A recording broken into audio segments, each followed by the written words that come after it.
Hello, everyone. Melanie here with CGL Recruiting. And as always, we're on a mission to get you job seekers the best chance of increasing your network and getting that great job that you want. Now, the tip that I'm going to share with you today is good whether you are a job seeker or if you're just trying to increase your network on LinkedIn. Now, there's lots of different ways that you can do this, but today I'm going to cover one that's hidden and that you may not actually know about. And it's going to involve you going into your LinkedIn settings and privacies. So I'm going to show you how to do this, and then we'll talk about it a little bit. Now, many of you are familiar with your setting and privacy area in LinkedIn, but this one is kind of a little bit in an area where I wouldn't have expected it as much. So I want to show it to you live. If you haven't subscribed yet, please consider doing that now. Please give us that thumbs up if you feel like this data is helpful. Connect with me and the rest of the CGL Recruiting team on LinkedIn. And if you click that little notifications bell when you do subscribe, it will let you know as we do continue to schedule all of our free events and send out more videos to try and help everyone. Okay, let's take a look and let me share my screen.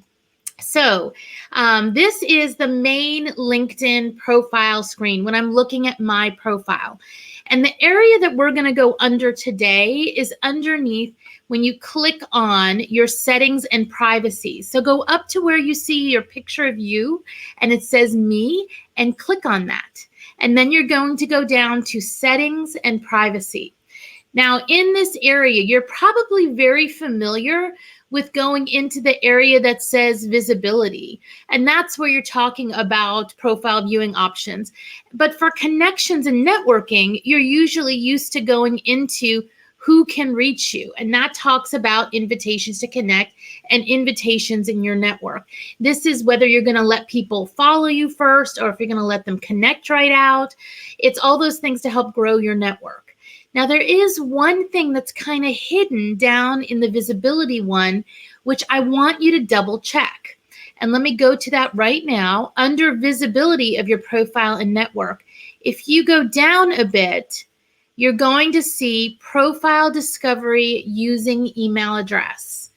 And there's an option here to change this where you can say who can discover your profile or connect with you if you have your email address. And you can click this to everyone, second degree connections, or nobody. Now, I would like you to double check this. And if it's not everyone, I want you to consider making that change and switching it to everyone. Let me explain how this is used.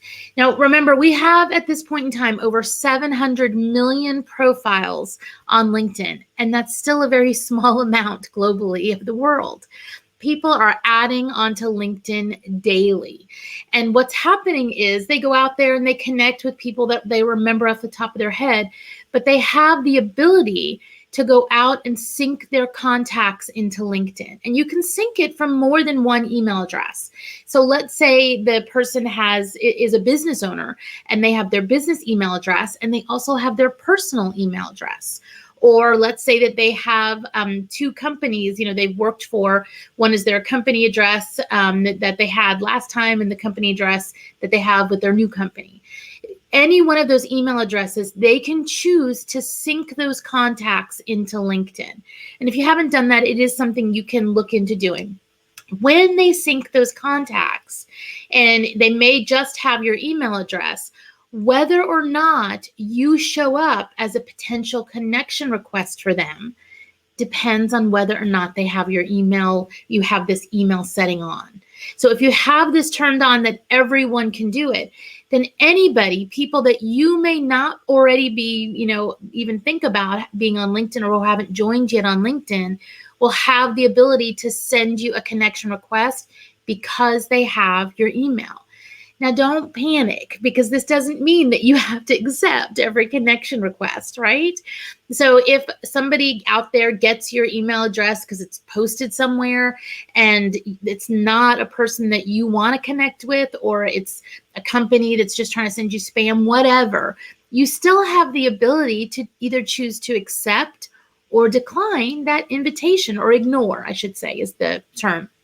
But if you have this turned on, as coworkers in your new companies that you join and go to, as acquaintances that you make on your personal email address, as they go in and sync their contacts, you will at least show up and have the option to be connected with them on LinkedIn. And we all know LinkedIn is all based on your network. The bigger the network, the more things you see in your news feed, the more things that you come up in searches, which is critical. So I hope this helps. And I will tell you, as an added little tidbit, there is a way to do this out there under the visibility too, not just with the email, but with the phone number. Now, I'm only covering the email one today because I don't think as many people have their phone number just out as much. But if you're interested in that, it is in the exact same section under visibility, under settings and privacy. All right, everyone. As always, I hope this information was helpful to you. If you have any questions or comments, please put them down below. We look and respond to each and every one. As always, thanks for watching, and I'll see you next time.